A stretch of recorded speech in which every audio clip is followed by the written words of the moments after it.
उपवास चिकित्सा, जल चिकित्सा, दुग्ध चिकित्सा, मृत्तिका यानी माटी से चिकित्सा और विभिन्न प्रकार की चिकित्साएं आज चलन में हैं। अभी कुछ दिनों पूर्व शारीरिक विष निकालने वाली कुछ पट्टियां लेकर एक सज्जन हमारे पास आए थे। बड़ौत की बात है। पर फिर उसके अंदर के जो पदार्थ थे उनकी जानकारी पढ़कर हमें लगा कि वो हम लोगों के प्रयोग में लाने योग्य वस्तु नहीं है। उसमें कुछ प्राणिज तत्व थे। लेकिन फिर स्मृति में एक बात आई कि वर्धा में एक अनेकांत स्वाध्याय मंदिर है, रामनगर में। महाराष्ट्र में वर्धा नाम प्रसिद्ध है, जहाँ सेवाग्राम का एक आश्रम महात्मा गांधी का बना हुआ है। वहाँ के एक प्राकृतिक चिकित्सक बता रहे थे कि शरीर के विषैले तत्वों को दूर करने के लिए एक बड़ा सुंदर उपाय है।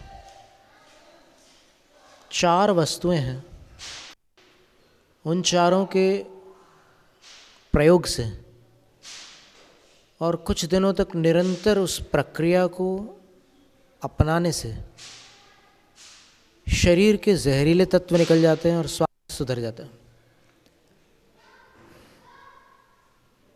पैर के तलवे में गाय का घी लगा लिया, नमक उसमें मिला हुआ हो, और फिर उस पर टमाटर रगड़ दिया। बड़ी देर तक टमाटर रगड़ते रहे। और जो अपन पैरों की मालिश करते हैं तो तलवों को ऐसे ऐसे रगड़ते हैं, पर कभी कभी तलवे के कुछ हिस्सों पर उसका असर नहीं पड़ता। तो उन्होंने ये बताया था कि मालिश ऐसी करो कि हर जगह वो चीज़ प्रवेश कर जाए, उंगलियों में, उंगलियों के बीच में, अंगूठे में, सब जगह वो घी नमक टमाटर बिल्कुल रगड़ करके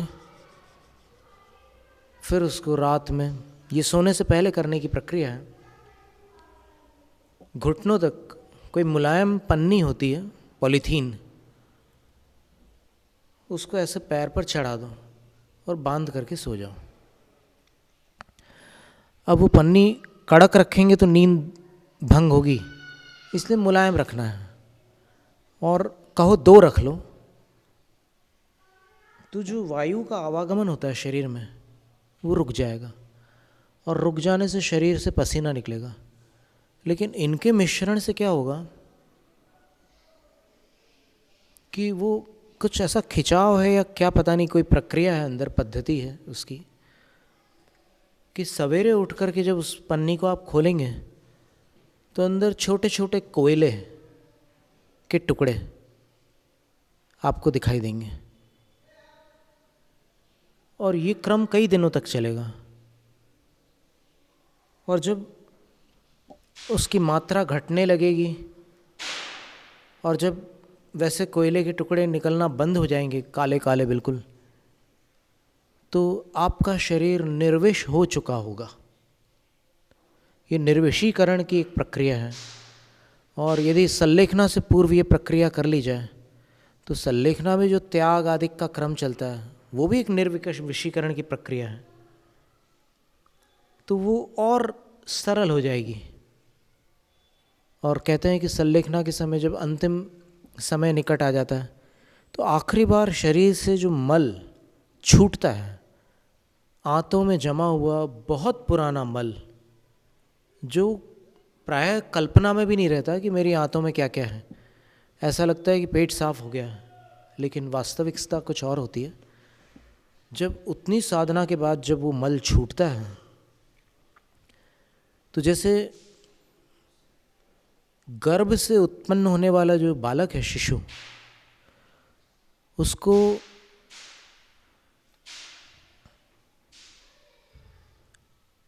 माँ की कोख में तो माँ के लिवर से जो एक नली रहती है उसका भोजन प्राप्त होता है। माँ की आहार नली में जो भोजन गया वो रक्त संचार में आ गया और लिवर से होकर के उस बच्चे को प्राप्त हुआ। तो जब वो बच्चा जन्म लेकर पहली बार मल विसर्जित करता है तो उसका मल बिल्कुल काला होता है।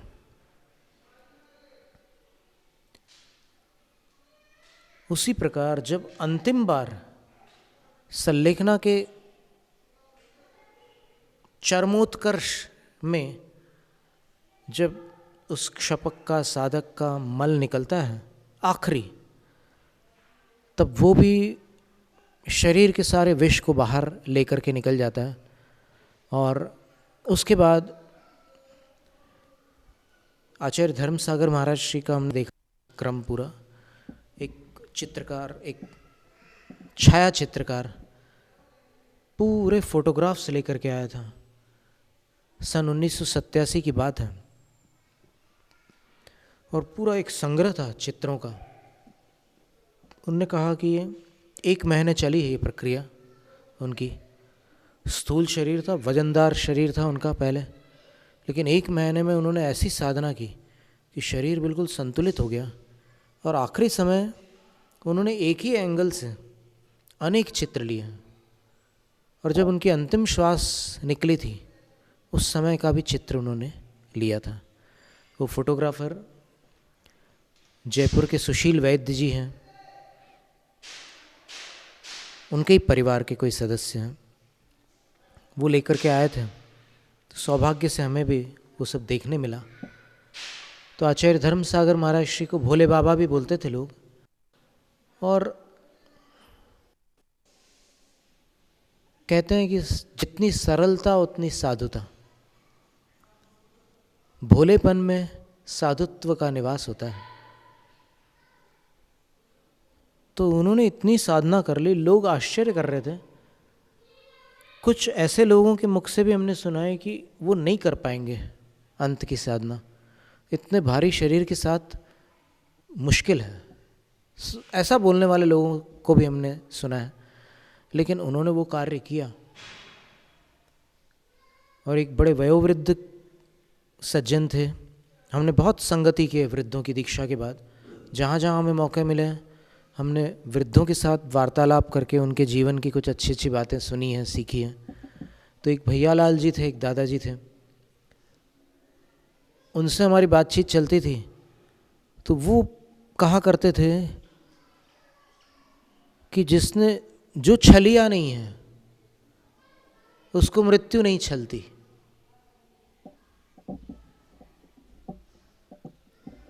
तो भोले बाबा धर्मसागर आचार्य महाराज थे, उनका जो अंत था उस समय के जो चित्र थे वो सबूत है इस बात के कि जो क्या होता है कि कोई चीज़ आँखों से नहीं दिखती, कोई ऐसी साधना है जो दिख नहीं सकती, लेकिन वो चित्र तो कोई भी देख सकता है।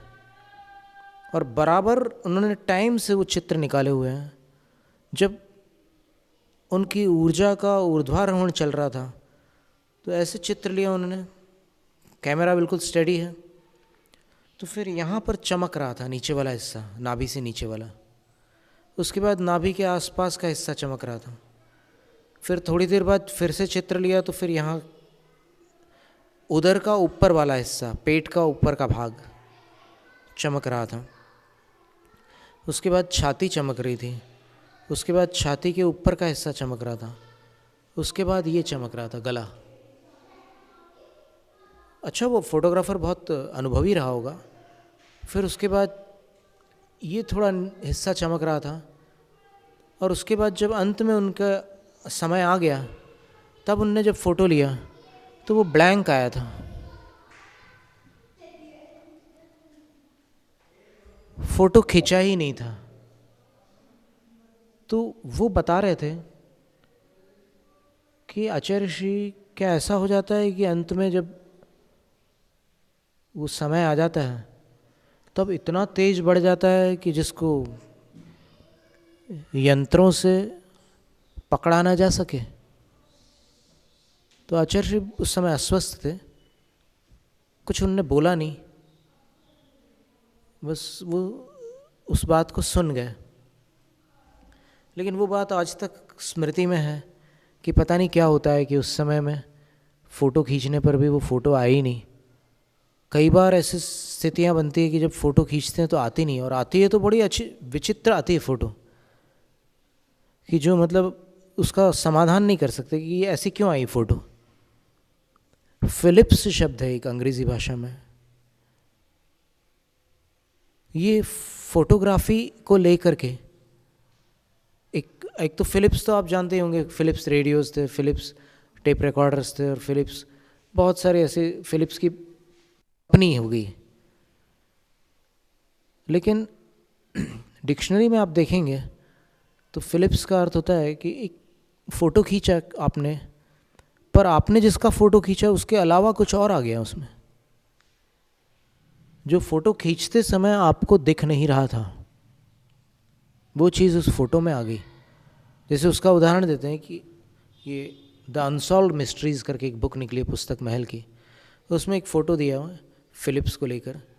फ़ोटो खींचा, एक कार है, उसमें ड्राइवर की सीट पर एक व्यक्ति बैठा हुआ है, ऐसे फ़ोटो खींचा उसने और देखा कि पीछे की सीट पर भी कोई बैठा हुआ है, जबकि वो आँखों से नहीं दिख रहा था और फ़ोटो में दिख रहा था। उसको फिलिप्स कहते हैं। पर ये ऐसा चित्र था आचार्य धर्मसागर महाराज श्री का कि वो आँखों से दिख रहा था लेकिन फ़ोटो में नहीं आ रहा था। यानी दोनों तरफ हो गई बात कि कोई चीज़ आँखों से नहीं दिखती वो फ़ोटो में आ जाती है, कोई चीज़ आँखों से दिखती है फ़ोटो में नहीं आती। तो कोई ऐसी बात है उस त्याग के क्रम में कि भारतीय संस्कृति त्याग को पूजती है। यहाँ योगी पूजे जाते हैं, भोगी नहीं पूजे जाते।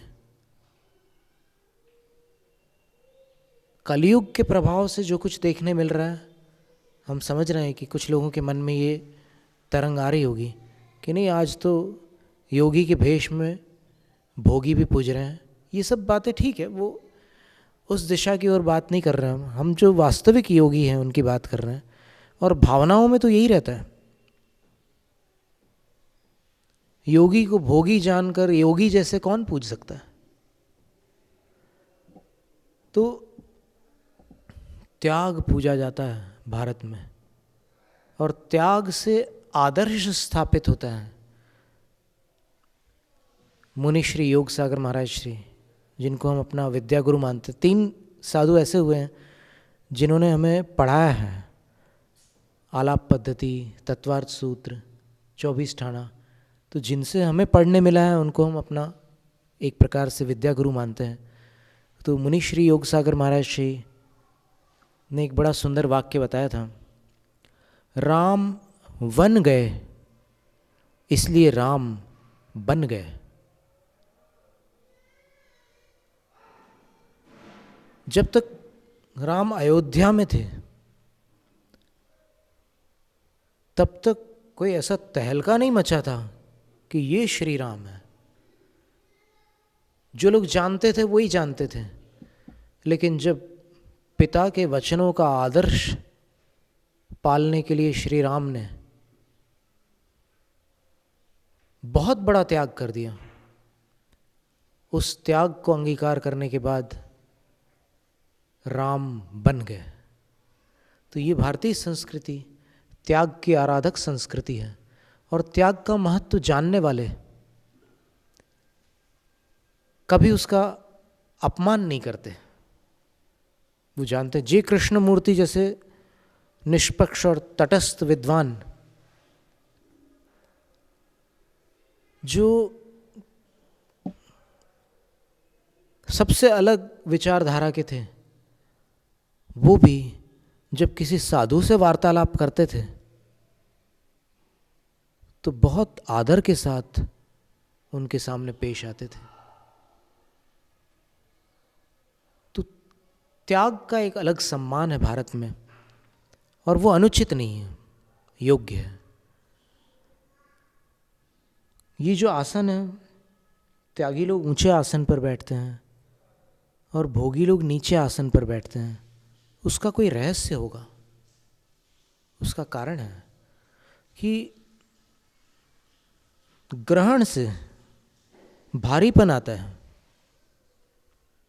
पहाड़ पर चढ़ते समय आप महसूस कर सकते हैं प्रयोग करके कि आप अधिक सामान लेकर के चढ़ो तो आपको कुछ सीढ़ियों को चढ़ने के बाद लगेगा कि अरे बहुत भारी लग रहा है, और हल्के होकर के चढ़ो तो वैसा नहीं लगता।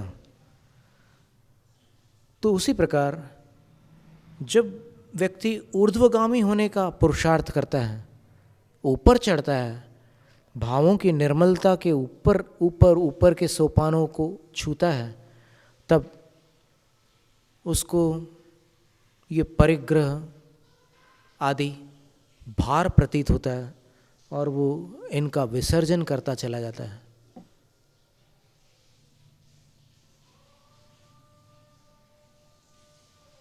कई वर्षों पूर्व अश्विन पंड्या ने कहा था कि वर्तमान का जो परिग्रह है उससे कई गुना अधिक भूतकाल का और भविष्यत काल का परिग्रह होता है। स्मृतियों का भी परिग्रह होता है, आशाओं का भी परिग्रह होता है। और वर्तमान में तो जितना सामान है उतना ही तो होगा परिग्रह। एक चक्रवर्ती के पास बहुत बड़ा विशाल भंडार है वैभव का, लेकिन जो चक्रवर्ती नहीं है उसके दिमाग में कम है क्या भंडार? उसकी तमन्नाओं में कोई कम है क्या वैभव? तो दोनों का तालमेल है, अंतरंग और बहिरंग का। और वास्तव में देखा जाए तो अंतरंग और बहिरंग वही एक ही आत्मा, एक ही जीव का विस्तार है। अंदर की तरंगी बाहर चलती है और बाहर की हलचल ही अंदर तक प्रभावित करती है।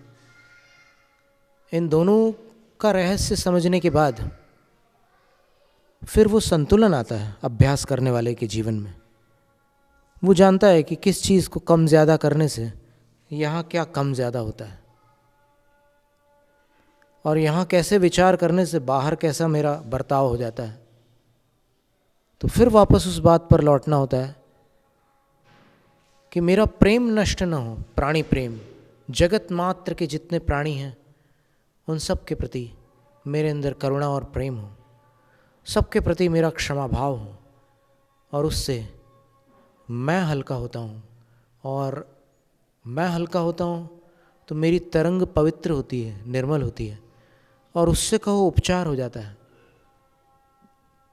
उपचारों को के लिए कहते हैं ना 3 गुण आवश्यक, करुणा, प्रेम और क्षमा।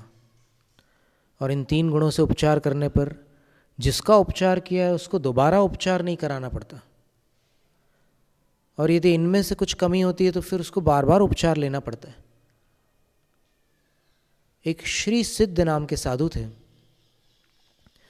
उनके पास कोई माँ आई, बड़ी दुखी थी, बिल्कुल रुआंसा उनका मुखड़ा था, और मराठी भाषी थे सभी। तो उन्होंने उस माँ के पास एक बच्चा था, बच्चे को उसने नीचे रखा ज़मीन पर और चरणों में एकदम प्रणाम किया। तो उन मुनिराज ने पूछा, वृक्ष के नीचे बैठे हुए थे उस समय, पूछा कि तू रड़त काया है? मराठी में बोले, तू रोती क्यों है? तो फिर उसने ऐसे बच्चे की ओर देखा और बच्चे की हालत बड़ी ख़राब। उसको उस टाइम के पोलियो माइलाइटिस कोई बीमारी होती थी, आज भी जानते हैं आप लोग, पोलियो के वो चलता है ना, पल्स पोलियो वाला, बीमार था। तब फिर उन मुनिराज ने उसको महामंत्र सुनाया और ऐसे, अब बहुत पवित्रता थी उनके अंदर, तो ऐसे उनको अपने इस संयम उपकरण से 3 बार छुआ और उससे कहा कि बेटा चलो। वो चलने लगा। माँ को खुशी के आंसू आ गए और फिर वो मुनिराज कह गए कि ये धर्म की प्रभावना करने वाला होगा। और उनसे आचार्य शांति सागर महाराज जी ने 18 साल की उम्र में आजीवन ब्रह्मचर्य धारण किया। जैनम जयतु शासनम, जैनम जयतु शासनम, जैनम जयतु शासनम।